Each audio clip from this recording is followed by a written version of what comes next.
A profitable investment strategy starts with a profit-oriented game plan. What's up, guys? Welcome to Investing Unlocked. Regardless of how many years you have been investing, if you are watching this video, there is a good chance we agree that there is always more to learn. So, today I am sharing with you 7 things you can do to protect yourself against a potential recession. Here are some concerning headlines. How do you actually get inflation under control, especially if a lot of the supply side issues are beyond central banks and policy control? We start with breaking news on Wall Street, and yeah, it's pretty bad. The market's tanking today. The Dow on pace for its biggest loss in 2 years. Professor Siegel, I really want to know whether it's guidance, earnings revisions, direction of gas prices. What's that most important signal that you're going to be watching for in the second half of the year to determine whether we're heading into a serious recession or not? Unless you are living in a cave somewhere, it shouldn't be any news that the U.S. economy is facing some serious challenges in 2022. And investors are concerned they might face a longer recession. A recession, of course, is a turning point in the business cycle, where continued economic growth reaches its maximum, reverses, and continues to decrease. The annual inflation accelerated to 8.6% in May, which caused the Federal Reserve to raise its benchmark lending rates by 75 basis points, marking the biggest increase since 1994. The current high inflation levels, the loss of confidence in the economy, and rising interest rates can severely impact economic growth. In fact, the U.S. economy has actually shrunk in the first quarter of 2022, with a drop of 1.6% on an annualized basis. Therefore, if you are still sitting on the sidelines, it is a good idea to have a game plan to protect your portfolio when you see these signs. Here are the 7 things you can do to protect yourself during a recession. Remember, folks, this video is for educational purposes only, and it should not be taken as financial advice. Let's get unlocking.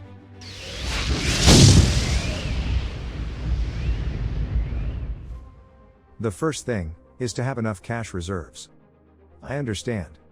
It is not attractive to hold cash during periods of high inflation. However, most people should hold a cash buffer and make sure that they have sufficient emergency savings. It is recommended that people should have at least 3 to 6 months of expenses in a fully funded emergency fund, as a good cash reserve can help investors in many different ways. The first reason is that people need to make sure they have sufficient savings so they can be prepared for potential layoffs. I am not saying that history will repeat itself. But, after the 2008 financial crisis, unemployment rates rose from 5% to 10%. And in 2009, more than 15 million people were unemployed in the US. So, if a layoff occurs this time around, the extra savings will give you more time before you decide on your next career move. Second, having enough emergency funds will alleviate the pressure to sell assets that you want to hold on to. And retirees may avoid having to tap onto their retirement accounts, or having to access a home equity line of credit during this period as well. Lastly, having enough cash to buy discounted assets can be a life-changing wealth-building event. Why do you think Berkshire Hathaway was holding $144 billion of cash, or cash equivalents, at the end of 2021? Remember, the S&P 500 was trading near the 1,500 levels in October 2007. And it reached its lowest level of 735 in February 2009, roughly a year and 4 months later, after the financial collapse. But, if you were lucky enough to take advantage of the collapse, and bought assets near its lows, you would have gotten a 40% return on the first year alone. If you haven't sold, or bought any assets, it took about 5 years for the S&P 500 to recoup all the losses it incurred since 2008. 5 years. And remember, the financial crisis of 2008 was maybe the worst financial crisis in global history, including the Great Depression of 1929. So, if you had cash to start buying stocks after the 2008 financial crisis, you experienced the longest bull market in history. From March 2009 to the stock market highs of 2022, the S&P went up over 800%, or nearly 19% per year for 13 years. That's an amazing opportunity, guys. Therefore, having enough cash to scoop up some great deals is a great idea. Number 2. Focus on low-risk investments. Find quality companies with good cash flows and low debt for the safest investment options. Do you remember that advice from Peter Lynch in our video How to Be a Successful Investor? That's right. Companies that have no debt can't go bankrupt. Recessions are not the time to experiment or take big financial risks. That is why the technology sector and the crypto market were the first markets to tank during the current bear market. The crypto market alone has lost more than $2 trillion so far in 2022 as investors flee riskier assets. And the tech sector of the stock market has also seen some eye-popping drops. PayPal is down 63%. Align Technology is down 64%. Etsy is down 70%. And even investors' darling Netflix is down 75%. Now, these are not some unknown companies with 2 employees and a headquarter in some dark basement in the middle of nowhere. Investors are clearly avoiding putting money into companies that are highly leveraged or have a speculative nature. So, maybe the most important investment strategy right now is to play it safe. Number 3. Focus investments in recession-resistant industries. Certain stocks are more vulnerable to negative macroeconomic shocks than others. Companies in the non-cyclical group are more resistant to market downturns. This happens because those companies produce everyday kinds of products and things that are needed regardless of disposable income and have a constant demand. In this group, you will find companies in the consumer staples, utilities, and healthcare sectors. Those companies are steady earners and often perform better than the cyclical stocks when economic activity is slow. You should also consider companies in the sensitive group. Companies in the sensitive group have only a moderate correlation with business cycles and include companies in the communication services, energy, and information technology sectors. Remember, during uncertain times, it is important to pick stocks that can both boost your portfolio income and also minimize risk when the economy is shrinking. If you want to learn more about cyclical and non-cyclical groups and stock sectors, you can check out this video we have on the screen. Our number 4 strategy is to press the like and subscribe buttons. Well, I am just kidding. That is not an investing strategy. But it will help us a lot in creating more of this type of content and help others to have access to the same content. But I digress. The number 4 strategy is to diversify. Diversification is critical when preparing for a possible economic recession. It is wise to avoid over-concentrating while investing, even when that sector includes the previously mentioned consumer staples. If a specific company or industry gets crushed, being diversified will shield you from bigger losses. You should also consider diversification across asset classes, such as bonds and commodities. Commodities, especially precious metals, like gold and silver, are known for retaining their value during periods of recession. Bonds also may perform well during recession times, because many investors flee the equity market looking for safer options.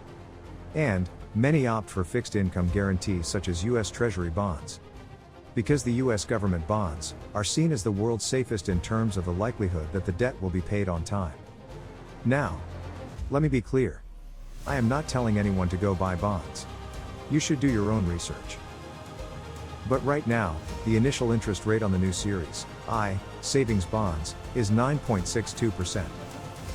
And you can buy up to $10,000 in I bonds at that rate through October 2022. They are a low-risk savings option and will at least protect investors from inflation. You can find out more about the Series I savings bonds in the link in the description below. Again, this is not an affiliate link. I don't profit in any way, shape, or manner from that. Numero 5. Number 5. Invest in real estate. A major recession can bring serious losses in most markets, including real estate markets. Poor economic conditions can lead to a decrease in the number of home buyers with disposable income. Home prices drop when demand declines, and real estate income stagnates. However, this is merely a generalization. Since 1960, there have been 8 recessions. And real home prices have declined an average of 5% during these recessions. And if you don't consider the housing collapse of 2008, real home prices have declined an average of 0.61% during recessions since 1960. Not too bad when you compare that stocks lose 36% on average during a bear market. Additionally, a major recession can bring major opportunities. For instance, The average sale price of a home in the first quarter of 2007 was about $320,000. After the Great Collapse, home prices averaged $257,000 when they hit their lowest levels in the first quarter of 2009. A nearly 20% decline in the average sales price. And foreclosures more than doubled, from less than $150,000 to more than $350,000 during that same period. The combination of reduced pricing and more foreclosures creates huge opportunities for investors to scoop some cheap properties. You can sell it later when prices recover. Or you can rent it out to a tenant and guarantee reliable passive income. Number 6. Dividend stocks. Buying companies that pay regular dividends to shareholders is one of my favorite strategies to protect myself against recessions. Dividend stocks also create passive income, and it's a great way to make your money work for you. This strategy provides investors with predictable income, reduce risk, and allows shareholders to profit from owning the stocks without having to sell them. In today's unstable economic environment, dividend distributions provide investors with some needed peace of mind. Look for companies that boast long-term expected earnings growth of at least 5 to 15%, have strong cash flows, and have low debt-to-equity ratios. Consider buying dividend aristocrats. The dividend aristocrats are a select group of the S&P 500 who have been paying and increasing their dividend payouts for at least 25 consecutive years. Meaning, you are likely to get a pay raise every single year. Who doesn't like pay raises? Number 7. Control your risk with stock options. That's right. Although, this one, I only recommend for more experienced investors. But, yes, you can control your risk with stock options. Because a stock option gives investors the right to buy or sell a stock at an agreed upon price and date, but not the obligation to do so. There are two types of options. You have call options, which are bets that the stock price will rise. And you have put options, which are bets that the stock price will fall. Now, I understand why most investors consider stock options a much riskier investment. However, options contracts can actually be used to minimize risks. And you can use stock options to hedge risk in many different ways. The buying and selling of calls and puts are the basis of options trading. You have to understand the two key principles of exercising and assignment in order to comprehend the risk involved in options trading. When an option is exercised, the holder decides to sell or buy the underlying security in accordance with the terms stated in the contract.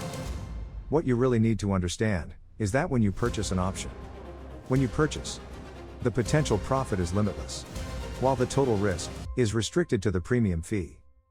However, when you sell options, it could get very risky. Selling is risky. So, I wouldn't recommend it to novice investors. Because the upside is limited by the premium paid. But, the downside, or the amount of money you can lose, is only limited by the movement in the price of the underlying stock, making the trade much riskier.